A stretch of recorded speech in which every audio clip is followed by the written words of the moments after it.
Hello student, welcome to my YouTube study channel.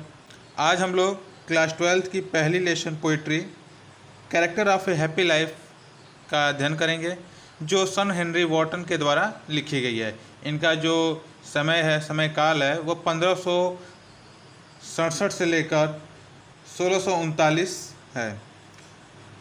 Sun Henry Wharton है, इनका जन्म 1567 ईस्वी में हुआ था और उन्होंने अपनी जो शिक्षा थी वह विंचेस्टर से ली थी। प्रस्तुत कविता में कवि ने वास्तव में प्रसन्न व्यक्ति के गुणों के बारे में बताया है।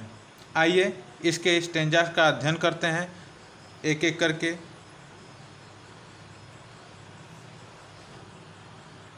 आइए स्टेंजा का अध्ययन करते हैं। पहला स्टेंजा हम लोग का है, how happy is he born और taught, that served not another's will, whose armor is his honest thought, and simple truth his utmost skill। यहाँ पे कह रहा है कि वह व्यक्ति जो जन्म लिया है वह कितना प्रसन्न है और वह यह सोचता है कि उसे दूसरे की इच्छा के अनुसार कार्य नहीं करना है, और ईमानदारी का विचार उसका एकमात्र सुरक्षा कवच होता है, उसका एक हथियार होता है, तथा जो सरल सत्य हैं वह उसकी सर्वोत्तम योग्यता होती है। आइए लाइन बाय लाइन अध्ययन करते हैं इसको। कह रहा है हाउ हैप्पी कितना प्रसन्न, इज है ही वह, बॉर्न जो पैदा हुआ है। कह रहा है how happy is he born कितना प्रसन्न है वह पैदा हुआ है, और अथवा टॉट, देखिए टॉट मतलब यहाँ पर सोचना होता है, ठीक है, या समझना होता है। जो समझता है दैट सर्व नॉट, सर्व मतलब होता है सेवा करना, नॉट अनदर्स विल दूसरे की इच्छाओं से, यानी कह रहा है यहाँ पे वह जो पैदा हुआ है या समझता है कि उसे दूसरे की इच्छा के अनुसार कार्य नहीं करना है। विल मतलब इच्छा। हुज आर्मर, देखिए आर्मर मतलब होता है हथियार, ठीक है, हथियार या कवच। तो कह रहे हुज आर्मर जिसके हथियार हैं या जिसके सुरक्षा कवच हैं, हिज हॉनेस्ट थॉट उसे ईमानदार विचार, उसके ईमानदार सोच उसकी क्या है, सुरक्षा कवच है, उसके हथियार हैं। एंड और सिंपल ट्रुथ और सरल सत्य, हिज अटमोस्ट स्किल उसका सर्वोत्तम योग्यता है। अटमोस्ट मतलब सबसे अच्छा, अटमोस्ट मतलब क्या होता है, सबसे अच्छा, और स्किल मतलब योग्यता या कुशलता। तो जो सरल सत्य है वह उसकी क्या है, सर्वोत्तम योग्यता है। ये था आपका पहला स्टेंजा था। सेकेंड स्टेंजा में आइए चलते हैं। सेकेंड स्टेंजा में आप लोगों को कह रहा है whose passion not his master are, whose soul is still prepared for death, untied unto the world with care of princely love और vulgar breath। यहाँ पे कह रहा है कि ऐसा व्यक्ति जो मन की तीव्रता यानी मन की इच्छाओं को अपना गुरु नहीं मानता है और वह मृत्यु के लिए सदैव तैयार रहता है, वह सांसारिक चिंताओं से परेशान नहीं रहता है, और इसमें कहा है कि ऐसा व्यक्ति न तो राजा की कृपा की इच्छा रखता है और न ही साधारण लोगों की आलोचनाओं की चिंता करता है। आइए लाइन बाय लाइन अध्ययन करते हैं। हुज पैशन, यहाँ से कह रहा है हुज पैशन जिसकी इच्छाएं, नॉट नहीं हैं, हिज मास्टर आर उसके गुरु उसके स्वामी, यानी जिसकी इच्छाएं उसके स्वामी नहीं हैं।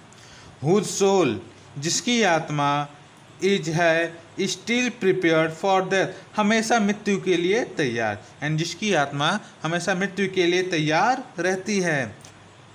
अनटाइड, अनटाइड मतलब होता है आज़ाद होना, स्वतंत्र होना, फ्री, ठीक है।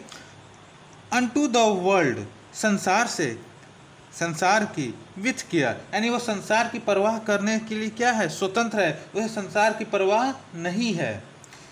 ऑफ प्रिंसली लव और वल्गर ब्रेथ अब यहाँ पे कह रहा है उसे ना, देखिए प्रिंसली मतलब होता है आप लोग का राजशाही या ना राजा, राजा के समान।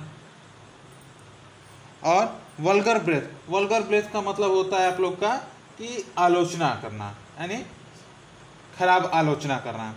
तो यहाँ पे कह रहा है कि अनटाई, ये 2 लाइन में कह रहा है यहाँ पे, untied unto the world with care of princely love और वल्गर ब्रेथ, यानी वह संसारिक परवाहों से या संसारिक केयर से आज़ाद है, उसे किसी चिंता की परवाह नहीं है, और वह न तो प्रिंसली लव यानी राजा की कृपा की इच्छा रखता है, और अथवा वल्गर ब्रेथ किसी सामान्य लोगों की आलोचनाओं की भी परवाह करता है, यानी ऐसे लोगों की परवाह वो नहीं करता जो उसके पर हमेशा कुछ ना कुछ कमेंट करते रहते हैं। ऐसे लोगों की परवाह नहीं करता है, वो अपने जीवन को जीने के लिए व्यस्त रहता है।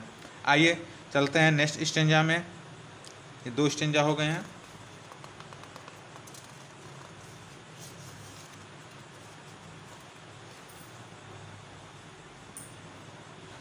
तीसरा पैराग्राफ आपका यहाँ से शुरू होता है, who hath his life from rumours freed, whose conscience is his strong retreat, whose state can neither flatterers feed nor ruin make ऑस्परस ग्रेट। तो कह रहा है कि ऐसा व्यक्ति, यानी यहाँ पे बता रहा है पोएट कि ऐसे व्यक्ति का जीवन अफवाहों से मुक्त रहता है, तथा उसकी जो अंतरात्मा होती है वह उसका पड़ाव होती है। अतः कहने का मतलब वो अपनी अंतरात्मा की आवाज़ को सुनता है, जो इसकी इच्छा करता वही वो करता है, और वह यह भी बताता है कि वह लोगों की चापलूसी से किसी प्रकार से प्रभावित नहीं होता है, और न ही ऐसे लोग जो उसका विनाश करने चाहते हैं उसके विनाश से महान बन सकते हैं। ठीक है, आइए लाइन बाय लाइन देखते हैं इसको। Who hath his life from rumours freed, जिसका जीवन अफवाहों से मुक्त होता है। रूमर्स मतलब होता है अफवाह, और फ्रीड मतलब मुक्त, यानी जिसका जीवन अफवाहों से मुक्त होता है। Whose conscience is his strong retreat, देखिए हु जिसका, कॉन्शियंस मतलब अंतरात्मा, इज है हिज उसकी, स्ट्रॉन्ग मजबूत, रिट्रीट पड़ाव, यानी जिसकी अंतरात्मा उसका मजबूत पड़ाव है। यानी कहने का मतलब है कि वह अपनी अंतरात्मा की आवाज़ को सुनता है, अपनी अंतरात्मा की आवाज़ को ही सुन के कोई कार्य करता है। Whose state can neither flatterers feed, देखिए फ्लेटर्स मतलब होता है चापलूस। ठीक है, फ्लेटर्स मतलब क्या होता है, चापलूस। तो कह रहा है जिसकी स्थिति में न तो चापलूसी होती है, न ही र्यून मतलब होता है विनाश होना, बर्बाद होना, और न ही बर्बादी में, यानी उसकी जो बर्बादी होती है, मेक ऑस्परस मतलब आपका होता है अत्याचार करने वाले, यानी न ही उसकी बर्बादी मेक बना देती है, ऑस्परस यानी अत्याचार करने वालों को, ग्रेट महान। ठीक है, आई होप आप लोग को समझ में आया होगा। चलिए नेक्स्ट स्टेंजा में चलते हैं। यहाँ से शुरू हो रहा है, who envy none whom chance doth rise, nor weaks, who never understood how deepest wounds are given with the phrase, nor rule of state, but rule of good। अब यहाँ पे कह रहा है कि ऐसा व्यक्ति किसी दूसरे व्यक्ति से, यानी किसी दूसरे व्यक्ति से किसी प्रकार की ईर्ष्या नहीं रखता है, और न ही वह ऐसे लोगों से अपने बदले लेता है जो उसको धोखा दिए होते हैं, यह समझकर कि चापलूसी बहुत ही गहरे घाव देती है। वह संसार के नियमों को नहीं बल्कि अच्छे नियमों को मानता है, यानी अच्छे नियमों का पालन करता है। आइए लाइन बाय लाइन देखते हैं। यहाँ से कह रहा है, हु एनवी नन हुम चांस दो राइज, एनवी मतलब होता है ईर्ष्या करना। यहाँ पे एनवी का मतलब क्या होगा, ईर्ष्या करना। हु एनवी नन, वो ईर्ष्या नहीं करता है, हुम उनसे, चांस दो थ्राई यानी जो अवसर पाकर आगे बढ़ गए हों, जो अवसर पाकर उससे आगे बढ़ गए हों, उससे वो ईर्ष्या भी नहीं करता है। नॉर न ही विस्त मतलब होता है दुष्टता करना, विक मतलब क्या होता है दुष्टता करना। हु नेवर अंडरस्टूड, जो कभी नहीं समझे, यानी जो कभी नहीं समझे उनसे वो किसी प्रकार की दुष्टता नहीं करता है। और क्या नहीं समझे, हाउ डीपेस्ट कितने गहरे, उंड्स घाव, आर गिवन बाई फ्रेजेज, यानी प्रेजेंट मतलब आपका होता है प्रशंसा करना या चापलूसी करना, तो हम लोग यहाँ पे चापलूसी कहेंगे। तो कह रहा है कि हाउ डीपेस्ट, कितना गहरा, उन्स घाव आर गिवन देती है विथ फ्रेजेज, यानी चापलूसी, यानी चापलूसी कितने गहरे घाव देती है। Not rule of state but rule of God, वह स्टेट, स्टेट मतलब होता है संसार, यहाँ पे संसार से मतलब, स्टेट का मतलब संसार से है, कि वह संसार के नियमों का पालन नहीं करता है, बट परंतु रूल ऑफ गुड, वह अच्छे नियमों का पालन करता है या अच्छे नियमों को मानता है। आई होप आप लोग को समझ में आया होगा बड़ी अच्छे से। चलिए नेक्स्ट स्टेंजा में चलते हैं। यहाँ कह रहा है who God doth late and early pray more of his grace than gift to lend, who entertains the harmless day with a well chosen book और फ्रेंड। अब यहाँ पे कह रहा है कि वह ऐसा व्यक्ति जो हमेशा प्रसन्न रहता है, वह सुबह शाम ईश्वर की प्रार्थना करता है, यह नहीं, और किस लिए प्रार्थना करता है, उसकी किसी कामना के लिए नहीं, बस उसके आशीष के लिए। वह अपने ईश्वर से किसी प्रकार के उपहार की कामना नहीं करता है, वह उसकी बस आशीर्वाद को चाहता है। और वह यह भी बताता है कि ऐसा व्यक्ति जो प्रसन्न होता है वह अपने जीवन में यानी अपने पूरा जीवन हानि रहित होकर जीता है, और किसके साथ, अपने अच्छे दोस्तों के साथ और अच्छी अच्छी किताबों के साथ। चलिए आइए लाइन बाय लाइन इसका अध्ययन करते हैं। Who God doth late and early, अब यहाँ पे कह रहा है जो ईश्वर की, who God that late and early का मतलब होता है, लेट मतलब यहाँ पे देरी, देरी का मतलब होता है रात, और अर्ली, अर्ली मतलब होता है जल्दी, तो यहाँ पे सुबह से मतलब है। तो कह रहा है who God doth late and early pray, pray मतलब होता है प्रार्थना करना, यानी जो ईश्वर की सुबह और शाम प्रार्थना करता है।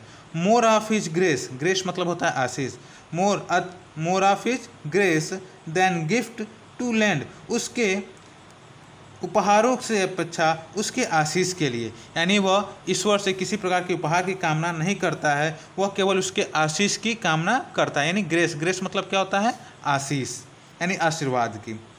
हु इंटरटेन, इंटरटेन मतलब होता है बिताना, यानी खुशीपूर्वक बिताना, यानी who entertain the harmless day, वह अपना हानि रहित जीवन खुशियों से बिताता है with a well chosen, well chosen मतलब होता है भली प्रकार से चुनी गई, भली प्रकार से चुनी गई बुक, किताबों से, और अथवा फ्रेंड, मित्रों के साथ। यानी कह रहा है कि वह अपना हानि रहित जीवन बहुत ही आनंदमय से बिताता है अच्छी चुनी गई किताबों से के साथ अथवा दोस्तों के साथ।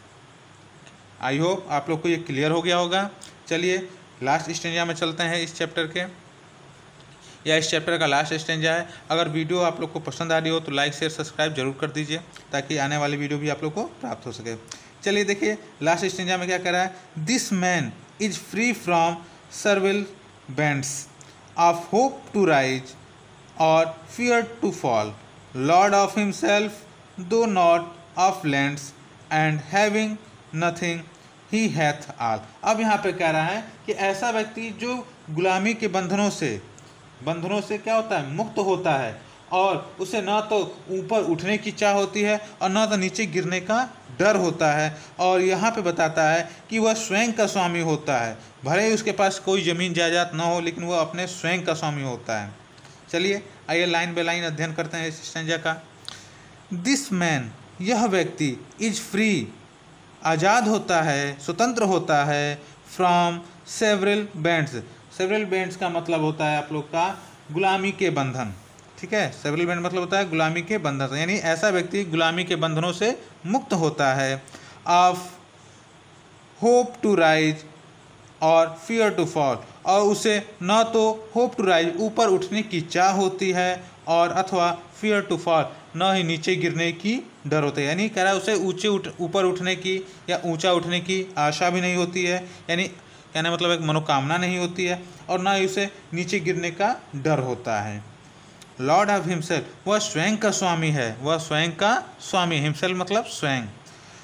दो यद्यपि नॉट ऑफ लैंड, यद्यपि उसके पास कोई भूमि नहीं है, यानी कह रहा है यहाँ पे यद्यपि उसके पास कोई भूमि नहीं है, वो फिर भी वह स्वयं का स्वामी है।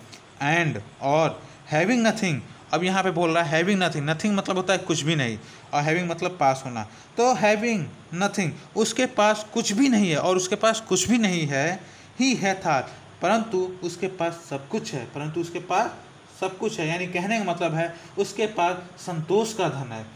आप लोग सुने होंगे संतोषम परम सुखम, ये हिंदी में एक कहावत कही गई है, यानी संतोष ही सबसे बड़ा सुख होता है। तो इस जो लाइन है, जो अंतिम स्टेंजा है, इसमें बता रहा है कि ऐसा व्यक्ति के पास कुछ ना होते हुए भी सब कुछ होता है, क्योंकि उसके पास संतोष का धन होता है। आई होप आप लोग को यह चैप्टर या पोयम भली प्रकार से अच्छी तरह से समझ में आई होगी। आज के लिए केवल इतना ही। जल्द ही मैं इसके रेफरेंस कॉन्टेस्ट और सेंट्रल आइडिया का भी अध्ययन कराऊंगा। इसके लिए आप लोग को वीडियो को सब्सक्राइब करना पड़ेगा, ताकि मेरे आने वाली वीडियो आप लोग को समय से प्राप्त हो सके। आज के लिए केवल इतना ही। धन्यवाद मित्रों।